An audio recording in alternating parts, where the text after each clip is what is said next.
시청자 여러분 안녕하십니까? 미국에서 긴축 정책이 완화할 거라는 기대감이 줄면서 증시가 큰 폭으로 내렸습니다. 국제 기름값도 내림세를 계속하고 있습니다. 류재복 기자의 보도입니다. 미국 뉴욕 증시의 다우존스 30과 스탠더드앤푸어스 500, 나스닥 지수가 일제히 2% 넘게 내렸습니다. 올해 들어 가장 많이 떨어졌을 뿐 아니라 지난해 12월 25일 이후 최다 낙폭입니다. 미국 중앙은행인 연방준비제도가 통화정책을 긴축에서 완화로 틀 거란 기대감이 옅어진 게 하락 이유로 꼽힙니다. 미국 경제가 비교적 잘 돌아간다는 신호가 여기저기서 잡히고 있기 때문입니다. 실제로 노동시장과 소비자 구매력이 강력하다는 지표가 잇따르고 있습니다. 실물 경제의 방향을 보여주는 구매자 관리 지수는 50을 넘어 경기 확장 쪽으로 신호를 보내고 있습니다. 지난달 물가 지수도 시장 전망치를 넘어 오름폭이 컸습니다. 이에 따라 연준이 다음 달 기준 금리를 0.5%포인트 올리는 이른바 빅스텝을 밟을 가능성이 커지고 있습니다. We want to get to the Fed to stop raising rates. That's what the market wants. What we need is to see the data get better, continue to be like January, be better than expected. 같은 이유로 뉴욕 기름값은 닷새 연속 내렸습니다. 뉴욕 상업거래소의 다음 달 인도분 서부 텍사스산 원유는 1배럴 76.16달러로 18센트 떨어졌습니다. 기름값은 긴축 정책이 유지되면 경기 침체 걱정이 커져서 하락하는 경향을 보입니다. YTN 유재복입니다. 미 증시는 우리 주가에도 영향을 미쳤습니다. 코스피는 1% 넘게 하락 출발했고 환율은 출렁이고 있습니다. 취재기자 연결해서 자세히 들어보겠습니다. 김지성 기자. 네, 한국은행입니다. 네, 먼저 주식시장 어떻습니까? 네, 코스피가 2,430대로 내려앉으며 하락 출발했습니다. 오늘 코스피는 어제보다 1.14% 내린 2,430.87에 개장했습니다. 지금은 2,423선까지 물러나며 하락폭을 키우고 있습니다. 코스닥 지수도 어제보다 1.33% 내린 782.83에 개장해서 비슷한 수준에서 움직이고 있습니다. 밤사이 미국 증시가 긴축 장기화 우려에 2% 넘게 폭락한 영향을 받은 겁니다. 미국 증시는 소비와 고용 등 경제 지표가 강한 모습을 보이자 연준이 예상보다 더 오래, 더 높이 금리를 인상할 수 있다는 우려가 커지면서 내려앉았습니다. 안전자산인 달러가 강세를 보이며 원달러 환율도 1,300원을 뚫고 올라갔습니다. 어제보다 10.3원 오른 1,306.2원에서 출발해 현재 1,300원대 초반에서 움직이고 있습니다. 네, 내일은 한국은행이 기준금리를 결정하는 금융통화위원회를 열죠. 네, 그렇습니다. 한국은행이 내일 올해 두 번째 금융통화위원회를 개최합니다. 현재 연 3.5%인 기준금리를 동결할지 아니면 0.25%포인트 인상할지 결정할 예정인데요. 그동안 시장에서는 동결 전망이 우세했습니다. 올해 경기 침체 우려가 커진 데다 당분간 가파른 금리 인상의 효과를 지켜보기 위해 숨고르기에 들어갈 거란 의견이었습니다. 다만 미국 긴축이 장기화할 우려가 커지면서 인상 의견도 만만치 않게 됐습니다. 미국과의 금리 차가 커질 경우 외국 자본이 더 높은 금리를 찾아 빠르게 빠져나갈 수 있기 때문입니다. 또 환율이 오르고 원화 가격이 내려가면 수입 물가가 오르면서 국내 물가 상승을 부추길 수도 있습니다. 이 때문에 환율 방어 등을 고려해서 기준금리를 인상할 수 있다는 전망도 나옵니다. 기준금리를 3.75%로 인상하게 되면 지난해 4월 이후 사상 첫 8차례 연속 인상입니다. 지금까지 한국은행에서 전해드렸습니다. 반도체 같은 우리의 주력 산업 경기가 나빠지면서 제조업 체감 경기가 2년 7개월 만에 최악의 수준까지 얼어붙었습니다. 한국은행이 발표한 2월 기업 경기 실사지수 BSI 조사 결과를 보면 이번 달 제조업의 업황 BSI는 지난달보다 3포인트 떨어진 63을 기록했습니다. 제조업 업황 BSI는 3개월 연속 하락했고 2020년 7월 이후 2년 7개월 만에 가장 낮은 수준까지 떨어졌습니다. 윤석열 대통령이 은행의 과점 문제를 지적한 가운데 금융당국이 은행권의 경쟁 촉진을 위해 인터넷 전문 은행이나 핀테크와 접목한 형태의 챌린저 은행 도입 등을 검토합니다. 금융위원회는 오늘 정부 서울청사에서 금융감독원과 은행연합회 등이 참석한 가운데 은행권의 관행, 제도 개선 TF 첫 회의를 열고 이 같은 개선 방향을 밝혔습니다. 회의를 주재한 김소연 금융위 부위원장은 고금리로 국민의 대출이자 부담이 커지는 상황에서 은행권이 막대한 이자 수익으로 성과급을 지급하는 것에 대해 국민으로부터 따가운 질책을 받고 있다고 말했습니다.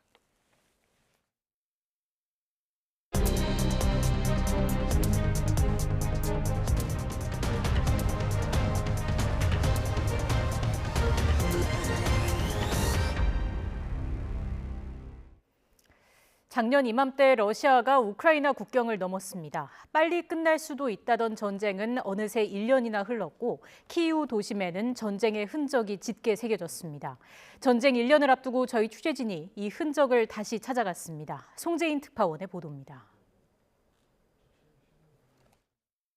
제가 나와 있는 이곳은 우크라이나의 수도 키이우 시내입니다. 전쟁이 1년 가까이 이어지면서 도심 곳곳에는 전쟁의 상흔이 묻어 있는데요. 제 뒤로 보이는 외벽이 뜯겨나간 건물은 삼성전자가 입주해 있던 건물입니다. 지난해 10월 러시아의 대규모 공습 당시 맞은편 열 발전소가 공격 대상이 되면서 지금은 도심 속 전쟁의 상징물로 남아 있습니다. 4km 떨어진 곳의 도심 호텔도 처참히 무너져 내부를 훤히 드러내고 있습니다. 새해 전야 미사일 공습 이후 최근에야 복구 작업이 시작됐습니다. 관광객으로 붐비던 중심지는 시민들의 추모 공간으로 자리 잡은 지 오래입니다. 독립광장에 꽂힌 추모 깃발의 수도, 성당 앞 추모의 벽에 걸린 전사자 사진의 수도 계속 늘어나고 있습니다. 성당 앞 광장에 전시된 러시아 전차들에는 승리 또 평화를 바라는 우크라이나인들의 메시지가 계속 더해지고 있습니다. 전쟁 중인 마을 이름과 군인들에게 영광을 돌린다는 문구로 가득합니다. 매일같이 도심을 울리는 공습경보는 시민들의 생활마저 뒤흔들고 있습니다. 가장 안전한 대피소는 100m 깊이의 지하철역. 이제는 일상이 된 공습경보라지만 공포에서 완전히 벗어나긴 어렵습니다.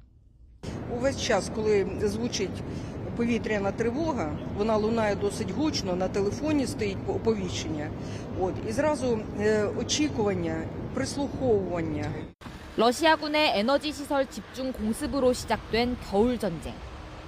주변국 등의 지원으로 기약 없는 어두운 생활은 우선 벗어났지만 금방이라도 다시 전기가 끊길까 가게마다 자체 발전기를 들여놨습니다. Ну, конечно, да, конечно. Ну, сейчас он не используется, да, потому что сейчас есть свет, не выключен. 전쟁이 장기화할 거란 전망에 도시가 또 생활이 어디까지 바뀔지 키이우 시민들은 우려하고 있습니다. YTN 송재인입니다. 푸틴 러시아 대통령은 핵실험 가능성을 직접 언급했습니다. 핵 군축 조약에 참여하지 않겠다고 선언한 겁니다. 서방 국가들은 즉각 반발했습니다. 조용성 기자의 보도입니다. 러시아가 우크라이나를 침공한 지 1년. 2021년 4월 이후 처음으로 국정연설에 나선 푸틴 대통령이 미국과의 핵무기 통제 조약인 신전략 무기감축협정 참여 중단을 선언했습니다. Нам стратегическое поражение хотят нанести и лезут на наши ядерные объекты. В этой связи вынужден заявить сегодня о том, что Россия приостанавливает свое участие в договоре о стратегических наступательных вооружениях. 또 미국이 핵실험을 하면 똑같이 할 것이라며 국방부가 이를 준비해야 한다고 못 박았습니다. 다만 협정 탈퇴가 아닌 중단이라며 여지를 남겼습니다. 이 협정은 2010년부터 미국과 러시아가 핵탄두와 운반체를 일정 수 이하로 줄이고 서로 핵시설을 주기적으로 사찰하기로 한 약속입니다. 북대서양 조약기구 나토와 미국은 세계를 더 위험하게 만드는 결정이라며 즉각 반발했습니다. I regret today's decision by Russia to suspend its participation in the New START treaty. I strongly encourage Russia to reconsider its decision and to respect existing agreements.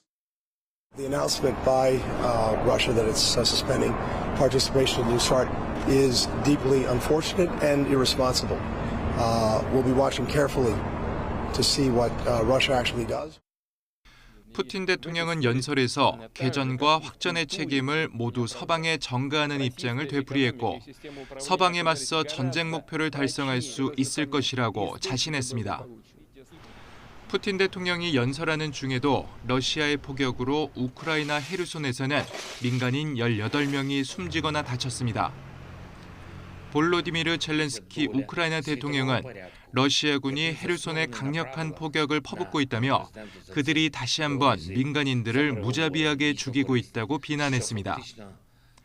한 해 동안 민간인 8,000명이 숨지고 13,000명이 다친 러시아 우크라이나 전쟁. 양측의 입장이 여전히 강경해 전쟁의 끝은 아직 보이지 않고 있습니다. YTN 조용성입니다. 푸틴 대통령의 연설 직후 바이든 미국 대통령은 폴란드에서 나토 동맹의 굳건함을 강조했습니다. 연설 중에 푸틴을 여러 차례 언급하며 침략 전쟁의 책임을 물었습니다. 워싱턴에서 권준기 특파원입니다. 우크라이나 수도 키이우에서 폴란드로 돌아온 뒤 단상 위에 선 바이든 미국 대통령. 푸틴의 국정연설이 끝난 지 몇 시간 지나지 않아 이루어진 연설에서 바이든 대통령은 우크라이나에 대한 계속적인 지원을 강조했습니다. He doubts our continued support for Ukraine. He doubts whether NATO can remain unified. But there should be no doubt. Our support for Ukraine will not waver. NATO will not be divided and we will not tire. 우크라이나 전쟁은 푸틴이 선택한 것이라며 침략의 책임을 물으면서 우크라이나 국민을 상대로 벌이는 러시아의 잔악행위도 고발했습니다. 미국을 비롯한 서방이 먼저 전쟁을 시작했고 러시아를 파괴하려는 음모라는 푸틴 주장에 대해선 사실이 아니라고 반박했습니다. The United States and the nations of Europe do not seek to control or destroy Russia. The West was not plotting to attack Russia, as Putin said today. 북대서양 조약기구 나토 동부전선의 최전방인 폴란드에서 동맹의 굳건함도 과시했습니다. 동맹을 지키기 위한 약속은 흔들리지 않을 거라는 점을 분명히 하며 승리를 자신했습니다. An attack against one is attack against all. It's a sacred oath. Sacred oath to defend every inch of NATO territory. 바이든 대통령이 연설에서 러시아에 대한 추가 제재를 예고한 가운데 미 재무부는 며칠 안에 제재안이 나올 거라고 밝혔습니다. 세계를 지배하려는 미국의 전체주의를 주장한 푸틴에 맞서 바이든은 폭거에 대항하는 자유를 내세우며 이번 전쟁을 민주주의와 독재의 대결로 규정했습니다. 워싱턴에서 YTN 권윤기입니다. 정부 보조금을 부정하게 타낸 17,000여 명이 무더기 적발돼 101억 원이 환수되거나 제재 부과금이 부과됐습니다. 국민권익위원회는 전국 지자체를 대상으로 최근 4년 동안 유가보조금과 농업직불금 부정수급 현황을 조사한 결과 이같이 드러났다고 밝혔습니다. 한 화물차 기사는 운전사업을 그만둔 뒤에도 200차례에 걸쳐 유가보조금 1,800만 원을 부정하게 타내다가 적발됐고 농지에 건물을 지었는데도 경작하는 것처럼 속여 농업직불금을 챙긴 농업인도 꼬리가 잡혔습니다. 민주당 이재명 대표 체포동의안 표결 날짜가 다가오면서 여야 신경전도 격해지고 있습니다. 이 대표는 검찰과 대통령을 향해 강한 불만을 드러냈고 국민의힘은 곧바로 임시국회를 여는 건 방탄용에 불과하다고 맞받았습니다. 취재기자 연결합니다. 김경수 기자. 네, 국회입니다. 네, 이제 표결까지 닷새 정도 남았습니다. 분위기 어떻습니까? 네, 민주당 이재명 대표는 오늘 오전 당 최고위원회의에서 검찰과 윤석열 대통령을 향해 강도 높게 비난을 쏟아냈습니다. 자신과 주변인에 대한 압수수색이 270여 차례가 넘는다면서 권력을 남용해 특정인을 공격하고 있다고 날을 세웠습니다. 수사권 가지고 보복하면 그게 깡패지 검사겠습니까? 국가 권력을 가지고 장난하면 그게 깡패지 대통령이겠습니까? 연일 검찰 수사 부당성을 강조하며 표 단속에 나서고 있는 이 대표는 오후에는 당 원로그룹인 상임고문단과 만납니다. 어제 비공개 의원총회 때처럼 검찰의 구속영장 청구에 대한 입장을 상세히 설명하고 조언을 구할 것으로 전망됩니다. 반면 국민의힘은 체포동의안은 무기명 투표인 만큼 의원들이 양심에 따라 표결해야 한다고 강조하며 표 이탈을 노리고 있습니다. 또 3월 1일부터 곧바로 임시회를 열자는 민주당 주장은 이 대표의 불체포 특권을 유지하기 위한 것이라며 반대하고 있는데요. 3월 임시회 개회를 뒤로 미루고 그 사이 이 대표가 영장 심사를 받으라는 겁니다. 휴일인데 그날부터 국회를 연다는 것은 빈틈 하나 없이 방탄하겠다는 것밖에 되지 않지 않습니까? 그리고 3월 6일이나 13일부터 열어도 법안 처리하는데 지장이 없습니다.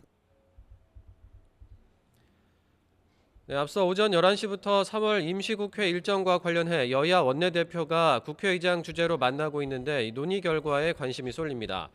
여야는 양국관리법이나 노란봉투법 등 법안 처리를 놓고 첨예하게 맞서고 있는데 오후 2시 국회 운영위에서는 김건희 여사 특검 등을 두고 충돌할 가능성이 있습니다. 네, 국민의힘 전당대회 소식도 전해주시죠. 네, 차기 지도부를 뽑는 국민의힘 전당대회가 이제 2주 앞으로 다가왔는데요. 대세론을 주장하는 김기현 후보를 안철수, 천하람, 황교안 등 나머지 후보들이 울산 KTX 역세권 시세 차익 의혹을 집중 제기하며 견제하는 모양새입니다. 과반 득표로 1차에서 끝내겠다는 김 후보와 김 후보의 과반 득표를 막아 결선 투표에서 승부를 보겠다는 게 다른 후보들 전략인데요. 특히 황교안 후보가 김기현 후보를 향한 맹공을 이어가는 가운데 지지층이 겹치는 안철수, 천하람 후보는 최근 부쩍 가까워진 모습을 보이며 연대 가능성까지 거론되고 있습니다. 다만 상권 회복을 위해 함께 이태원에 방문하자는 천 후보 측 제안에 안 후보 측이 억지스럽다며 거절하는 등 신경전도 여전합니다. 오늘 밤 10시 50분에는 3차 TV 토론회가 열리는데 울산 투기 의혹 외에도 내년 총선 공천 문제 등을 두고 공방이 예상됩니다. 또 처음으로 정책이나 민생 현안과 관련된 토론도 진행될지 관심이 쏠립니다. 지금까지 국회에서 전해드렸습니다. 쌍방울그룹의 대북송금 의혹을 수사하는 검찰이 경기도청에 대한 강제 수사에 나섰습니다. 수원지방검찰청은 오늘 쌍방울의 대북송금 의혹과 관련해 경기지사실과 비서실, 경기부지사실 등의 수사관들을 보내 압수수색을 진행하고 있습니다. 압수수색 대상에는 이화영 전 평화부지사가 대표로 있던 킨텍스와 이 전 부지사가 설립한 동북아 평화경제협회 등도 포함됐습니다. 쌍방울그룹의 대북송금 의혹과 관련해 이화영 전 경기도 평화부지사가 오늘 검찰에 출석해 두 번째로 피의자 조사를 받고 있습니다. 이 전 부지사 변호를 맡은 현근택 변호사는 출석에 앞서 기자들과 만나 핵심은 결국 물증 제시라면서 차분한 분위기에서 대질신문 등 조사가 이루어지기를 소망한다고 밝혔습니다. 검찰은 오늘 조사에서도 이 전 부지사를 상대로 김성태 전 쌍방울그룹 회장이 북측에 800만 달러를 송금하는 과정에 관여했는지 등을 추궁할 것으로 보입니다. 이른바 청담동 술자리 의혹을 제기하고 한동훈 장관의 자택을 침입한 혐의를 받는 유튜브 매체 시민언론 더탐사 강진구 대표가 오늘 법원에 구속 전 피의자 신문에 출석했습니다. 강 대표가 한 장관에 대한 의혹을 제기한 뒤 영장 실질 심사를 받는 건 이번이 두 번째입니다. 강 대표 발언 들어보겠습니다. 여러분들의 기억을 되돌려 보더라도 취재 기자가 고위공직자를 감시 비판하는 취재 활동을 했다는 이유로 한 번도 아니고 두 번씩이나 이렇게 구속영장이 청구된 사태가 있는지 여러분들에게 되묻고 싶습니다. 이번 구속영장 청구 사유인 청담동 술자리 의혹은 아직까지 진상이 확인되지 않고 여전히 진상 규명이 필요한 사안입니다. 허위 사실로 확인되지 않았습니다.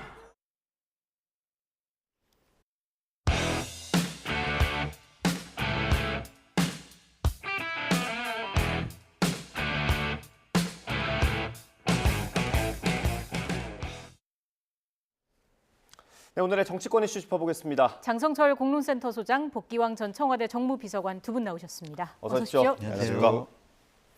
이재명 대표 체포동의안 표결 이제 닷새, 다음 주 월요일이니까 닷새 정도 남았습니다. 어제 민주당 의원총회가 있었고요. 분위기는 이게 의총에서 모두의 총의를, 그러니까 당론으로 정하지 않아도 당연히 부결이 될 거다, 뭐 이런 분위기였다고 하는데 몇 표 예상하십니까?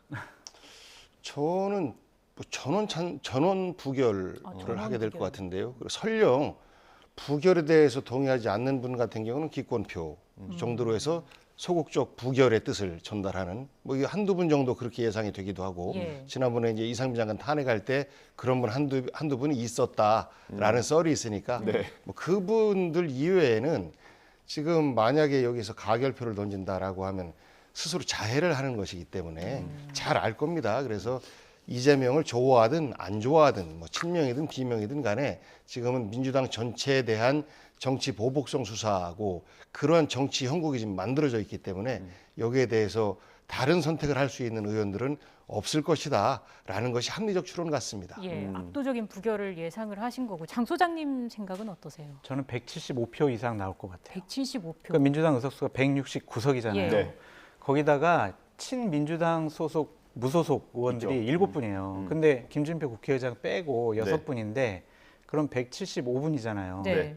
저는 국민의힘에서 이탈표가 나올 것 같아요. 국민의힘에서 가결표 던지는 것보다, 아니 이재명 당대표가 지금 구속당하면은 민주당은 바로 비대위 가니까 이건 내년 우리 총선 전략에 별로 유리하지 않을 것 같아. 그냥 이런 사법 리스크를 계속 내년 총선까지 질질 끌고 가는 게 우리 국민의힘의 총선 전략에 훨씬 더 유리할 거야. 그래서 혹시나 민주당에서 이탈표가 나올 것 같으니 우리가 이제 부결표에다가 표를 던져야 되겠다라고 생각하는 분도 계실 것 같아요. 어느 정도? 저는 한 15분 이상, 그래서 그래요? 175표 이상은 나오지 않을까. 전 그렇게 전망이 그럼 듭니다. 무기명이라 가지고 나중에 계산하기 복잡해지는데요. 그렇죠. 알겠습니다. 오늘 저희가 아침 회의 녹취를 하나 준비했는데 이재명 대표 그리고 주호영 원내대표 백브리핑 녹취입니다. 이거 들어보고 대담 다시 이어가 보겠습니다. 수사권 가지고 보복하면 그게 깡패지 검사겠습니까? 국가 권력을 가지고 장난하면 그게 깡패지 대통령이겠습니까? 폭력배가 폭행을 저지르면서 왜 방어를 하느냐, 가만히 맞아라 라고 하는 것, 이게 깡패의 인식이라고 생각됩니다. 적정한 시점에 제 입장을 말씀드릴 기회를 갖도록 하겠습니다. 설훈 의원께서 어제 이재명 대표와 점심을 같이 했는데 이번에 부결이 되고 나면 어떤 조치가 있을 것이다, 이렇게 아마 발언한 걸로 되어 있습니다. 그래서 어떤 조치라는 것이 무엇인지는 잘 모르겠습니다만은, 그래서 체포동의안 가결 여부에 대한 찬반 토론이 무의미해졌다 이러는데, 아마 그것이 부결하고 나면 거취를 표명하겠다 이래 된 것이 아닌가 싶습니다. 저희가 사실 오늘 장성철 소장님이 오셔가지고 전당대회 얘기를 먼저 할까 했는데 이 인터뷰를 보고 나서 사실 저희가 순서를 좀 바꿨어요. 이게 맥락이 어떻냐면, 어제 의원총회에서 설훈 의원이 이제 이 대표, 이게 이번에 부결이 되면 이 대표가 어떤 행동을 할 것이다 이런 발언을 했다는 게 언론 보도로 전해졌고요. 주호영 원내대표가 저렇게 해석을 했고 이재명 대표가 공개회의에서 이런 발언을 한 겁니다. 어떻게 읽어야 됩니까? 그러니까 설훈 의원이 우리가 다 같이 부결시키자라는 주장을 하기 위해서는 스스로의 명분도 필요한 것이죠. 그러하기 때문에 어떠한 행동을 하게 될 것이다라고 하는 것이 비단 당대표를 내려놓는 것뿐만 아니라 여러 가지 그에 따른 선택할 수 있는 것들이 있지 않습니까? 이제 그런 것들을 예측해 볼 수 있는데, 어쨌든지 간에 본인 스스로가 그동안에는 당대표 출마도 구속될 수 있으니 하지 않는 게 좋겠다라는 주장을 해왔던 분이니만큼 본인의 어떤 정책 입장을 바꾸는 것에 대해서 명분이 필요했던 것 아닌가 싶어요. 그래서 그런 과정에서의 말씀이라고 보면 되는 것이고, 오늘 이제 최고위원회에서 말씀은 결국은 아까 이러이러한 정치 보복이고, 이것이 이제 체포동의안까지 제출된 것에 대해서 공식적인 야당 지도자로서의 나의 입장을 밝히겠다라는 것이지, 이 내에는 여러 가지의 가능성이 있어 보입니다. 그런데 주호영 대표 얘기한 것처럼 지금 이 시점에서 당대표를 내려놓는다라고 하는 것은 민주당으로서는 또 이재명 대표로서는 선택할 아무런 의미가 없는 거예요. 만약 지금 그만둔다라고 했다면 그 이전에 그만두는 것이 훨씬 더 유리했을 텐데 지금 맞을 거 다 맞고 그만둔다라고 하는 것은 말이 안 되거든요. 결국은 지금 대결의 최정점에 서서 상대방 장수를 쓰러뜨리기 위한 여러 가지의 말이라든지 뭐 이런 것들이 오고 가는 중이고 이 내에서 본인의 정치적 입장에 따라서의 어떤 표현들을 하나 가미시킨다든지 이런 것들이지 지금 그 어제 서른 의원의 어떤 발언과 그리고 어떤 입장 표현이 곧 거취에 대한 것으로까지 확대 해석할 필요는 없다라고 말씀드리고 하나만 더 싶고요. 여쭤보면 이게 지금 저희가 그래픽으로 보여드리고 있는 게 어제 이재명 대표가 의원총회에서 이렇게 발언했다고 이제 대변인을 통해서 전해진 거예요. 의원들에게 마음의 빚을 갖고 있다. 미안하다는 뜻 아니겠습니까? 그렇죠. 근데 오늘 저희가 녹취를 다 보여드리진 못했지만 회의에서 발언한 내용에 보면 주변인들이 너무 피해를 받고 있다. 너무 미안하다. 이런 것까지 담겨 있단 말입니다. 그래서 조금 더 주영 대표 해석이 좀 힘이 실리는 거 아닌가 이런 생각도 들고요. 그러니까 주변인들뿐만 아니라 본인 가족까지도 다 지금 현재 수사를 받고 있고 기소되고 그랬지 않습니까? 이런 것들에 대한 심정적 호소와 더불어서 결국은 이것이 정치 보복이다. 그것 때문에 내 주변인들에게 몹시 미안하고 또 우리 나의 그러한 문제 때문에 당이 고생하고 있고 내년 총선을 걱정하고 있는 우리 의원들에게 전체적으로 마음의 빚이 있다. 이런 일반적인 해석을 하면 될 것 같아요. 액면 그대로 해석을 하면 될 것 같아요. 이런 것들 때문에 내가 고통스러워서 괴로워서 이제 내려놓겠습니다. 라고 연결하는 것은 저는 좀 과한 추정이다라고 생각합니다. 소장님은요? 논리적인 설득보다는 이제 감정적인 호소를 하는 거죠. 저 정말 너무 억울하고 힘듭니다. 정치 보복당하고 있어요. 하지만 미안합니다. 내 탓입니다. 내가 대선에서 져가지고 민주당과 민주당 의원들 분들께 이러한 어려움을 끼치고 있습니다. 정말 죄송합니다. 그래도 함께 뭉쳐서 우리가 이거를 좀 이겨나가야 되지 않겠습니까? 제가요, 총선 승리를 위해서는 무엇이든지 다 하겠습니다. 라고 여지를 남겨놓을 것 같아요. 그래서 많은 다양한 해석이 나올 수 있도록. 그러면서 이번에 체포 동의안과 관련해서는 좀 일치 단결해가지고 좀 부결시켜 달라. 그런 의지를 좀 표현할 것 같습니다. 이재명 당대표 상당히 좀 어렵죠. 왜냐하면 오늘 보도 나온 거에 의하면 성남FC 관련 제3자 뇌물죄 관련해서 성남시에서 근무했던 측근들이 입건을 당했다. 그러니까 주위부터 탈탈 지금 터는 거 아니겠어요? 일단은 저는 이재명 당대표가 얘기했던 것처럼 없는 죄를 만들어 이거는 말도 안 된다고 생각을 해요. 여러 가지 뭐 혐의가 있으니까 검찰에서 수사를 했고 측근과 분실은 구속을 당했고 유동규라는 사람은 다양한 얘기를 하고 있지 않습니까? 그걸 없는 죄를 만든 것 같진 않아요. 근데 하지만 상당한 정도의 정치 보복은 당하고 있다라고 볼 가능성이 있어요. 윤석열 대통령께서 지난번 국민의힘 대선 후보 경선 때 원희룡 당시 후보가 정치 보복은 뭐라고 생각하십니까? 그랬더니 본인이 규정을 한 게 있어요. 1년 동안 탈탈 털어가지고 주변을 털어가지고 수사하고 조사하면 그게 정치 보복입니다 이랬거든요. 지금 그걸 다시 꺼내시는 겁니까, 소장님? 아니 그때 윤석열 대통령 후보의 얘기를 이번에 비추어서 해석을 해보면 이재명 당대표로서는 상당히 억울하고 힘들고 정치 보복 당하고 있다라는 항변을 하고 싶어 할 거예요. 근데 하지만 거듭 말씀드리지만 없는 죄 그건 아닌 것 같다. 저렇게 다양한 혐의와 의혹을 받고 있는 분이 대선에서 졌는데도 불구하고 배지 달고 당대표 되고 그런 정치적인 욕심을 부렸기 때문에 저러한 업보에 대한 심판을 받는 것이 아니냐라는 좀 생각이 들어서 저는 대선 과정 중이나 지방선거 과정 중에서 이재명 당시 뭐 선대위원장 후보가 계속 얘기했듯이 저 불체포 특권 필요 없습니다. 저 포기하겠습니다. 10년 동안 저 탈탈 털렸는데요. 저처럼 깨끗한 정치인 없어요. 저 불체포 특권 필요 없어요. 이렇게 얘기했잖아요. 대선 공약에도 했고.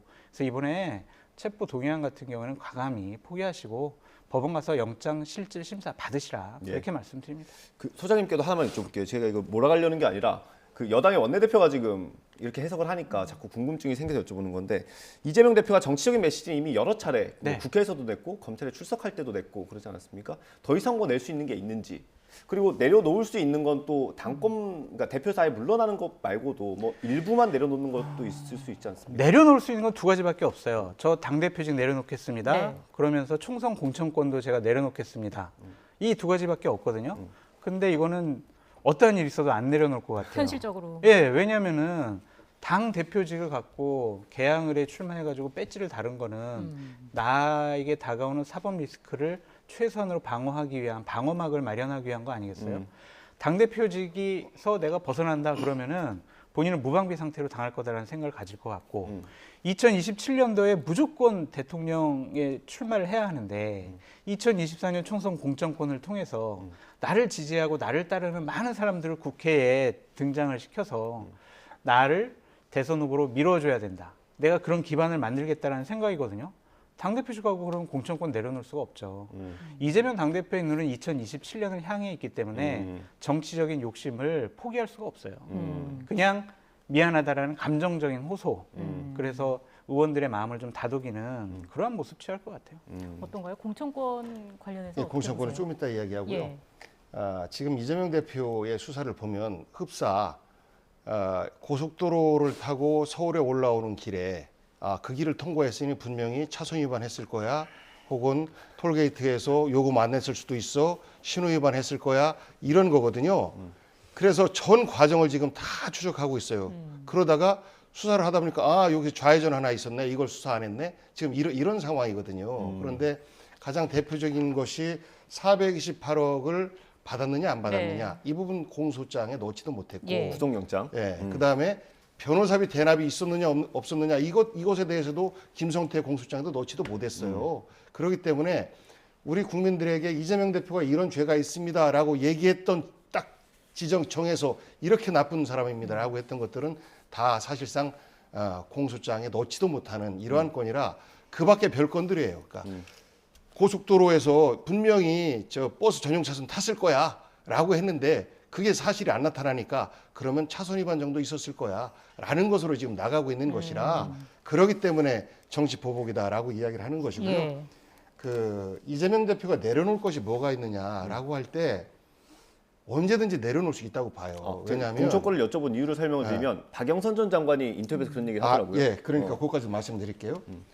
왜냐하면 지금 거의 80%에 육박하는 국민과 당원들이 이재명 대표 체제로 민주당 운영돼야 된다라고 동의를 하고 있고 그렇기 때문에 지금 강력한 리더십이 형성돼 있는 거거든요.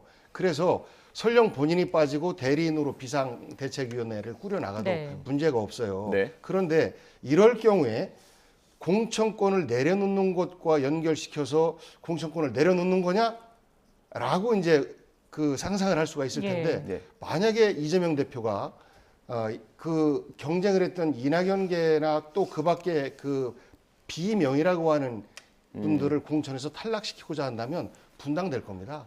분당되면 총선은 참패예요. 예. 그 결과는 불보듯 뻔합니다.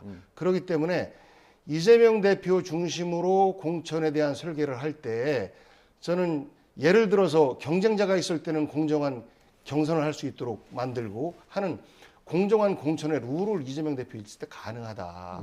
이게 정치적인 어떤 고려에 의해서 내 편인데 저쪽 편 센 사람이 있으니까 배려해줘야 돼라는 것도 어찌 보면 공천의 조작이거든요. 그래서 이재명이 공천을 자기 중심으로 하고자 했을 때는 당이 깨지는 것, 그리고 이재명의 리더십이 급속하게 약화되는 것은 뻔한 것이고 네. 총선에서 제대로 된 성적을 못 냈을 때 이재명의 리더십은 또 떨어지는 거 아니겠습니까? 예. 그렇기 때문에 공천권을 이재명이 갖고 있느냐 안 갖고 있느냐라고 하는 것은 의미가 없다. 네. 이미 시스템으로 그것은 보정이 될 것이기 때문에 그렇다. 해서 공천권 문제는 이재명에게는 결코 중요한 게 아니다라는 말씀드리고 네. 박영선 의원이나 이런 분들은 최대한 유리한 고지를 들어오고 싶은 것이죠. 내년에 그 총선의 문틈에 비집고 들어오고 싶은 겁니다. 그런 것들을 이렇게 강력하게 표시하면서 본인도 들어오면서 본인과 함께 하고자 하는 사람들도 그 몫으로 들어오고 싶은 이런 욕심의 발로이다라고 저는 해석합니다. 네. 자기 정치를 위한 거다라는 그렇습니다. 뜻이고요. 소장님. 이재명 당대표가 보다 더 큰 정치인, 대통령이 되고 싶으면은요, 내려놔야 돼요. 한 줌도 안 되는 권력, 당대표라는 권력, 공천권, 이렇게 두 손을 움켜줘봤자 뭐 하겠습니까? 모래 있잖아요. 두 손을 움켜줘 보세요. 손가락 사이로 다 빠져나가잖아요. 민심을 받들듯이 두 손으로 이렇게 해야 국민들이 본인을 지지해 줄 겁니다. 야당 지도자 힘이 없어요. 국회에서 다수 의석이지만 권력은 대통령이 갖고 있으니까. 그러면 야당 지도자는요, 명분과 국민의 지지가 필요해요. 네. 과연 지금 이재명 당대표에 대해서 나는 정말 억울해요. 혐의가 없어요. 없는 죄예요. 그렇게 얘기하더라도 다수의 국민들은 아니야, 뭔가 불법적인 일을 저질렀을 것 같아 라는 생각을 갖고 있기 때문에 민주당의 지지율이 상당히 지금 낮아지고 있는 거 아니겠습니까? 네. 본인은 살고 당을 죽일 길을 갈 건지 아니면은 본인은 죽고 당과 민주당 진영, 민주 진영이 살 길을 찾을지 그는 오로지 이재명 당대표의 선택에 달려 있는데 보다 더 큰 정치 하시라. 작은 거에 연연하면요. 큰 정치는 안 돼요.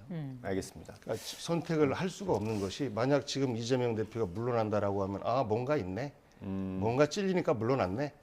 타협하자고 하는 거네. 라고 곧바로 또 오게 될 것이고 결국은 이 사태가 더 이렇게 크게 형성될 수밖에 없을 겁니다. 그것을 또 그 국민의힘 쪽에서 놓치지 않을 것이고 그래서 지금 이재명 대표는 사실상 선택의 여지가 전혀 없는 외통수에 몰린 상태다.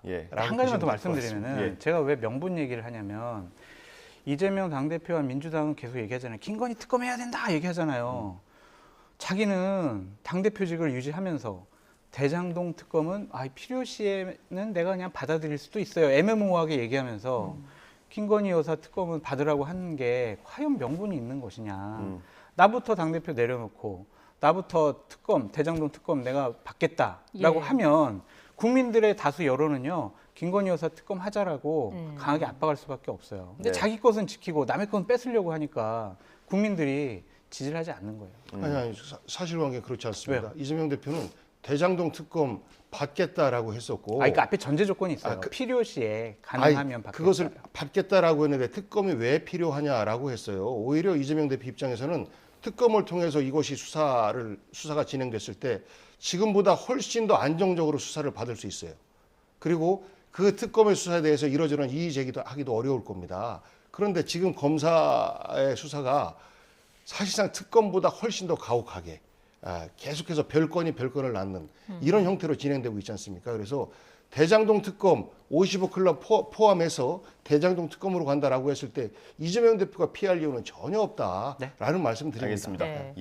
저희가 어제 오늘 있었던 국회에서 나온 말들이 좀 의미심장한 얘기인 것 같아서 해석을 좀 해봤고요. 지금까지는 비서관님의 시간이었고 이제 소장님의 시간으로 넘어가보겠습니다. 전당대회 얘기를 좀 해볼 텐데요. 국민의힘 전당대회 어제 충청 지역이었죠. 연설회가 있었습니다. 저희가 주요 발언들을 모아봤습니다. 영상 보겠습니다. 김기현 후보 권력형 투건 비리 심각합니다. 멀쩡한 도로를 김 후보 소유의 땅으로 바꿨습니다. 휘어지게 만들었습니다. 최재형 의원은 문재인 전 대통령이 임명했던 감사원장이었고 윤석열 대통령께서도 문재인 전 대통령이 임명했던 검찰총장이었습니다. 이분들을 받아들임으로써 우리는 민주당과 잘 싸울 수 있게 되었고 마침내 정권 교체 이루었습니다. 그러나 한 번쯤 뼈아프게 돌아봐야 합니다. 때로 우리가 경제단체의 보도자료만 달달 외워가지고 국민 앞에 내놓은 적은 없었는지, 왜 일터에서 부당한 처우를 당한 노동자들의 억울한 사연은 우리 당으로 찾아오지 않는지 말입니다.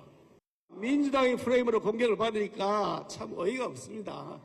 아무리 권력이 탐난다고 하지만 이게 보수의 품격과 싶기도 합니다.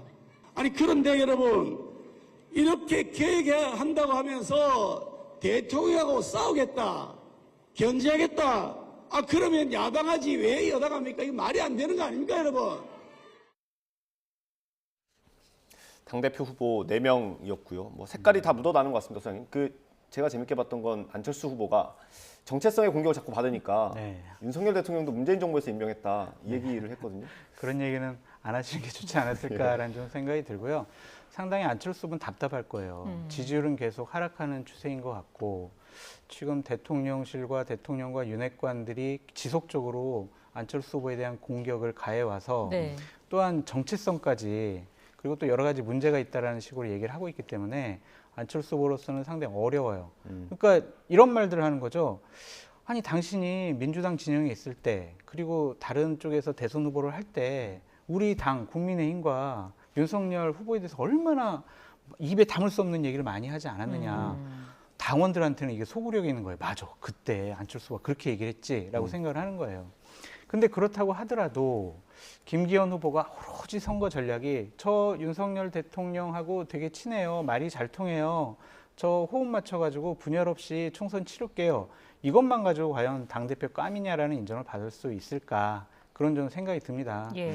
그리고 황교안 후보 같은 경우에는 지속적으로 김기현 후보 울산 땅 투기 사퇴하세요. 권력형 토건 비리 심각합니다. 이런 식으로 공격을 해대고 있잖아요. 그러니까 이런 것들이 자칫 잘못하면 이 전당대회가 우리가 정치권을 어떻게 개혁해야 되고 혁신해야 되고 국민의힘 총선 승리를 위해서는 무엇을 해야 되냐라는 비전과 가치관과 철학 이것을 나타내는 것이 아니라 결국에는 저는 대통령하고 친해요. 그리고 저는 문제 없어요. 그런 차원의 좀 저급한 수준의 낮은 차원의 논란만 계속되고 있다. 예. 보다 더 큰 화두. 집권 여당 지도자다운 그러한 화두를 던지지 못하고 있는 것은 상당히 유감으로 보인다. 그 와중에서도 천하람 후보가 좀 집권당과 대통령실과 다른 얘기를 하는 것은 좀 긍정적으로 보여져요. 예. 그러니까 노조 문제와 관련해서도 차별화를 시도했잖아요. 네. 노조를 무조건 적으로 돌리면 안 된다. 이게 어제 대통령의 발언이 있을 줄 알고 준비한 걸까요? 글쎄요. 어제 그러니까 대통령 발언하고 난 다음에 천하람 후보가 연설에서 얘기했기 때문에 그걸 좀 의식한 거다라고 볼 수밖에 없는데 노조가 어떻게 다 적으로 돌립니까? 일부 강성 불법 노조의 잘못된 행태를 비판하는 것이지. 그러니까 이게 너무 이분법적으로 생각을 하면 안 된다. 라는 유연한 저러한 모습들은 천하람 후보로서는 좀 득점 포인트가 되지 않을까 싶습니다. 알겠습니다. 저희가 잠시 지금 국회 모습 한 가지만 좀 보고 이야기를 좀 이어가겠습니다. 북한이 최근 대륙간 탄도미사일 ICBM을 발사하는 등 도발을 이어가고 있는 가운데 오늘 국회 정보위원회 전체 회의에서 국방정보본부와 사이버작전사령부 등이 업무 보고를 진행했습니다. 네, 지금 정보위 여야 간사가 브리핑을 했다고 합니다. 제가 브리핑한 내용 조금 전 상황 저희가 화면 함께 보겠습니다. 최종적으로 판단을 하고 있습니다. 또한 그 풍선이 해난도에서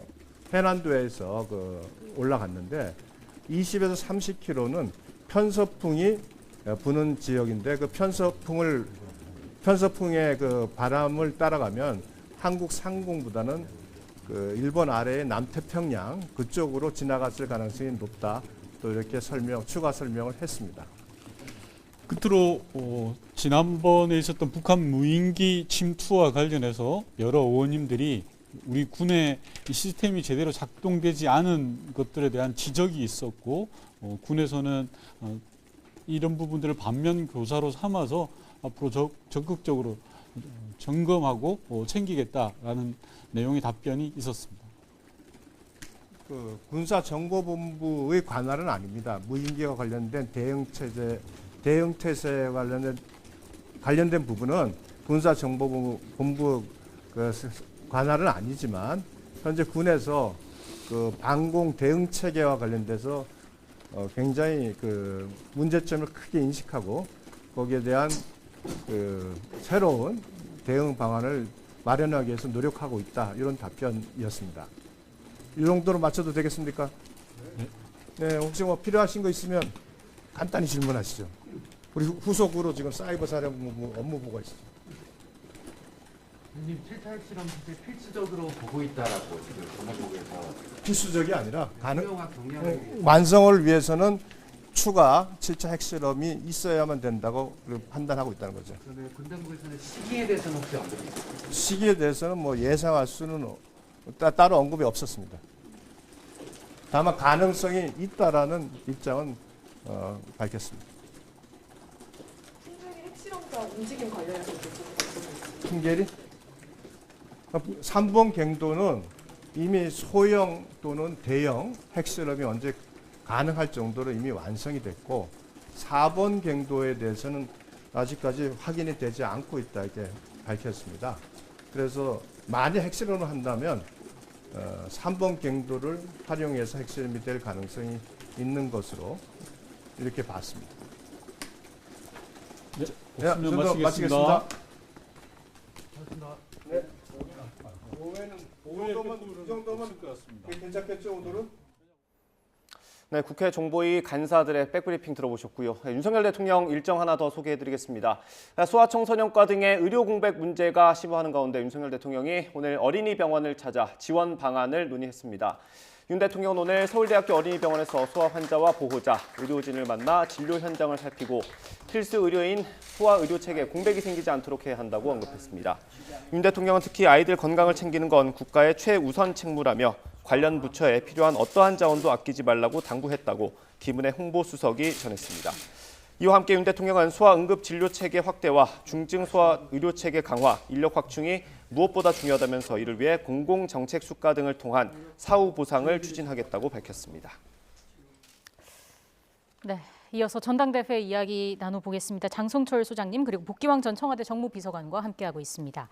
이제 진짜 네거티브전이 시작됐구나라고 좀 느낄 수가 있는 게 계속해서 울산 KTX 땅 투기 의혹이 주요 쟁점이 되고 있고요. 뭐 정치 생명 얘기까지 나오고 있고 울산의 이재명이다 이런 이야기까지 나오고 있는데 어떻게 보고 계십니까? 재밌게 보시는 것 같아요.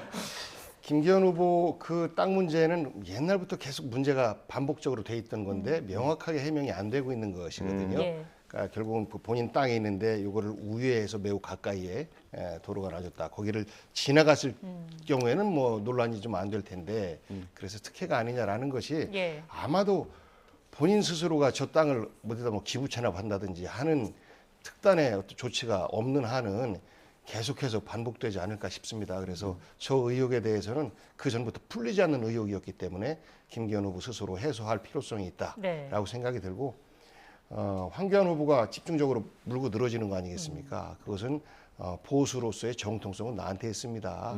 라는 것을 강조하기 위해서 결국은 황교안 후보로 표가 올 수 있는 쪽은 김기현 후보 지지하는 쪽밖에 없기 때문에 예. 그런 어떤 그 선거상의 어떤 그 계산도 함께 깔려 있지 않나 싶습니다. 저는 안철수 후보를 보면 좀 안 됐다라는 생각이 들어요. 예. 전형적인 토사구팽 케이스 아니겠습니까? 예. 총리가 될 것이다라고 우리가 그 후보 단일화 과정에서 서로 약속했던 각서를 보면 총리가 될 것이다라고 예측을 했는데 총리도 안 됐고 본인이 추천하는 사람 내각도 전혀 못 들어갔고 그야말로 팽당한 상황에서 팽당했다라는 것을 확인받는 과정처럼 좀 보여서 안철수 의원이 개인적으로는 좀 안 됐다라는 생각이 들고 경선이 진행되면서 안철수 의원은 점점 더 그 새가 좀 작아지는 것 같은 이런 생각이 들고 반대로 이제 천하람 후보 같은 경우는 각을 세우고 또 젊은 보수들에게 나름대로 어필을 충분히 하고 있고 거기에 윤석열 정부에서는 노동 탄압을 통해서 사실상 지지율을 이렇게 그 확보를 했지 않습니까? 네. 여기에 정면으로 그렇게 가서는 보수의 미래가 밝지 않습니다라고 주장을 하는 건 아니겠습니까? 정말 바람직한 전 정치인 또 보수 정치인으로서의 모습이다라고 봐요. 그런데 과연 이것이 실제 투표장에 나올 당원들에게 얼마만큼 그 소구력이 있을지에 대해서는 네. 결과를 좀 봐야 되지 않나 싶습니다. 조금 더 구체적인 판세를 소장님께서 말씀해 주실 것 같아요. 네. 각 캠프에서 지금 여론조사를 다양하게 하고 있더라고요. 거기를 종합적으로 해보면 김기현 후보가 안정적으로 1등으로 앞서 나가는 건 맞는 것 같고요. 뭐 어느 곳에서 하느냐에 따라서 좀 다르지만 안철수 후보랑 천하람 후보는 지금 거의 엎치락 뒤치락을 하고 있다라고 볼 수가 있고 황교안 후보는 또 안정적으로 두 자리 숫자의 지지율을 기록을 하고 있어서 김기현 후보가 1차 경선에서 그 과반수를 얻지 못할 가능성이 점점 높아지고 있다. 예. 왜냐하면 황교안 후보 표는요 결국에는 김기현 후보 표랑 겹쳐요. 근데 지금 김기현 후보를 막 공격하다 보니까 황교안 후보를 지지하는 그분들이 좀 결집하고 있는 현상도 보여지더라고요. 또한 정광훈 목사, 신혜식, 신혜한수 대표, 강신업 변호사 이분들이 국민의힘 지도부 이거 혼내줘야 된다. 그래서 황교안 대표 밀어야 된다 해가지고 정광훈 목사 자신이 한 8만 명 정도의 책임당원을 가입시켰다라고 주장을 하고 있는데 예. 그 사람들에게 황교안 후보 밀어야 된다라고 지금 많이 그렇습니까? 얘기를 하고 있어요. 그래서 황교안 대표가 상당히 선전을 하고 있는 모습이다라고 말씀을 드리고 저는 이 김기현 후보의 울산 땅 문제와 관련해서는 폭발력이 더 클 거예요. 아, 그렇습니까? 왜냐면은요, 김기현 후보가 그냥 울산 지역에 있는 국회의원과 시장이었다면 저게 그렇게 큰 주목을 받지 못해요. 그러니까 예를 들면은 이재명 당대표가 만약 성남시장하고 경기도지사까지만 했으면 대장동 땅 그렇게 큰 문제가 안 됐을 거예요. 근데 대선 후보가 되고 당대표가 되니까 검증이 들어가잖아요. 만약 김기현 후보가 당대표가 돼요. 민주당 뭐 하겠습니까? 김기현 후보 땅 투기 의혹 진상규명 조사 TF 팀 딱 먼저 만들 거예요. 예. 그러면은 김기현 후보가 상당히 어려워질 수가 있다. 되게 많은 얘기가 많이 들리거든요. 그래서 저 문제는 앞으로 총선 때까지 계속 문제가 될 수밖에 없는 여러 가지 폭발력을 갖고 있다 이렇게 볼 수가 있어요. 그래서 이번 전당대회 선거 때는 그냥 유야무야 해가지고 공방으로 아이 왜 당신 민주당 같은 얘기를 해 이렇게 넘어갈 수 있겠지만 저거는 전당대회 끝난 후가 더 큰 문제가 될 것 같다라고 말씀드립니다. 이후에 문제가 더 네. 커질 수 있는 거다. 예전에 왜 김기현 후보와 황교안 후보의 그 연대 가능성 말씀해 주시고 후련히 네. 떠나셨잖아요. 아직도 그 가능성은 남아 있는 겁니까? 가능성이 이제 다시 이제 회복이 된 것 같아요. 그러니까 지난 주말까지 김기현 후보 측의 판단은 저 황교안 대표 도대체 왜 그저러냐. 너무 당황하고 황당하다는 거예요. 갑자기 사퇴하라고 그랬고. 근데 이제 어제부터 슬슬 해빙 무드가 지금 보이고 있고요. 황교안 대표가 아니 뭐 내가 뭐 그렇게 세게 하는 이유는 뭐 다 김기현 후보 잘 되라고 한다. 이런 식으로 얘기를 하고 있고 오늘 TV 토론 때 김기현 후보와 황교안 후보의 눈빛 교환을 한번 살펴보세요. 그러면 되게 우호적인지 아니면은 황교안 후보가 정말로 예전처럼 세게 사퇴하라고 계속할지 그거 한번 살펴보세요. 2차 토론회 때까지는 그랬잖아요. 그랬는데 이제 어제부터 좀 분위기가 약간 좀 바뀌고 있거든요. 그래서 오늘 TV 토론 한번 보세요. 키워드는 사태가 나오냐 안 나오냐 이건 것 같아요. 그 오늘 그 TV 토론회 이제 밤에 있는데 관전 포인트 뭐가 될까요? 상대당이기 때문에 별 관심이 없어요. 재밌게 보신다고요. 저는 다만 이제 천하람 후보 같은 젊은 정치인들이 보수든 진보든 간에 좋은 결과를 냈으면 하는 바람이고 천하람 후보가 하는 이야기들이 굉장히 미래지향적인 표현들이 많습니다. 그래서 제가 만약에 국민의힘 당원이다라고 하면 천하람 후보를 열심히 도울 것 같은 이런 마음으로 이렇게 보고 있는데 그래도 저는 결과는 김기현 후보 결선 안 가고 1차전에서 끝날 가능성이 가장 높다라고 보고요. 황교안 후보와 김기현 후보가 만약에 나중에 어떤 그 연합을 한다라고 하면 그거는 사실 국민들을 우롱하는 거죠. 현재 정치적인 색깔, 어떤 이념적인 색채로 보면 황교안 후보와 윤석열 대통령이 제일 가까워 보여요. 윤석열 대통령 되고 나서 점점 더 극우적인 어떤 성향을 보이지 않습니까? 그거와 윤석열 대통령이 볼 때 마음에는 검찰총장 선배인 황교안 후보가 마음에 제일 드는데 통제하기가 좀 어려울 것 같은데 그런 우려가 좀 있습니다만 황교안 유의 그런 정치인들이 국민의힘 일부에서 강력한 보수 일종의 뭐 심하게 표현하면 막장 보수의 역할을 하는 그런 정치인들이 한두 명 들어와 주는 것도 국민의힘의 어떤 화력을 높이는 데 도움이 되지 않겠느냐 이런 판단들을 하고 있을 수도 있어요. 그렇다면 맨 마지막에 결선 안 가기 위한 어떤 방도로서 황교안 후보와 연대할 가능성도 배제는 할 수 없겠다라고 어떤 추측을 해봅니다. 그렇게 되면 오히려 좀 더 극적인 효과를 노리는 걸까요? 그렇게 볼 수도 있어요. 근데 앞으로 한 14일 정도가 남았잖아요. 어쨌든 황교안 대표는 뭐 한 4차 TV 토론 때까지는 완주를 할 것 같고 근데 본인도 내년 총선에 공천도 받아야 되고 본인 따르는 사람들도 챙겨야 될 거 아니에요. 지속적으로 김기현 후보를 공격하기에는 여러 가지 무리가 있다라고 판단한 건 같습니다.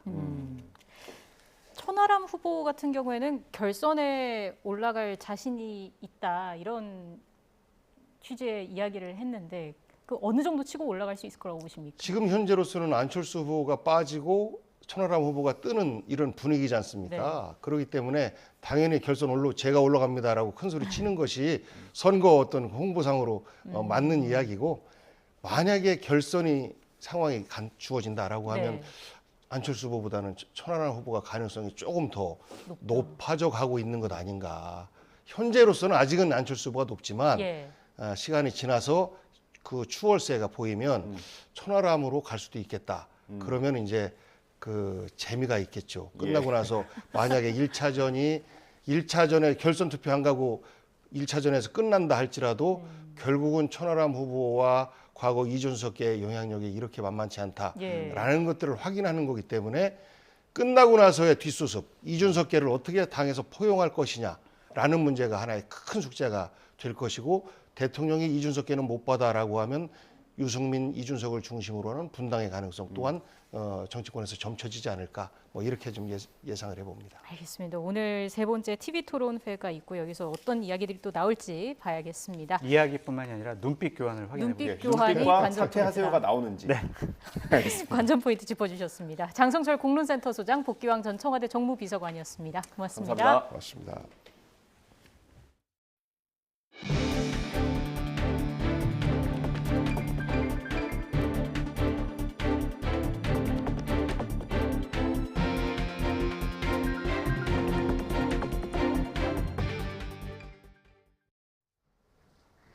오늘 낮부터는 추위가 차츰 풀리겠습니다. 온화한 서풍이 불면서 예년 기온을 회복하겠는데요. 오늘 서울의 한낮 기온은 영상 7도, 남부지방도 부산이 영상 11도까지 오르겠습니다. 다만 크게 벌어지는 일교차는 조심하셔야겠습니다. 맑은 날씨 속에 건조특보가 확대하고 있습니다. 현재 서울 등 수도권과 영동, 경북 남부에 건조주의보가 내려져 있습니다. 산불 등 화재 예방에 신경 써주시기 바랍니다. 오늘 낮 동안에는 전국이 대체로 맑겠고 대기질도 양호하겠습니다. 하지만 밤부터는 서쪽 지방을 중심으로 공기가 탁해지겠고요. 밤 사이에는 남해안과 제주 산간에 가끔 비나 눈이 조금 내리겠습니다. 오늘 낮 기온은 대체로 예년 수준 보이겠습니다. 서울 7도, 대전 9도, 광주와 대구 11도가 예상됩니다. 당분간 예년보다 온화한 날씨가 이어지겠고요. 다가오는 금요일에는 제주도와 동해안에 비나 눈이 내릴 전망입니다. 날씨였습니다. 이어서 뉴스앤이슈 2부가 방송됩니다. 잠시 뒤에 저희는 돌아오겠습니다.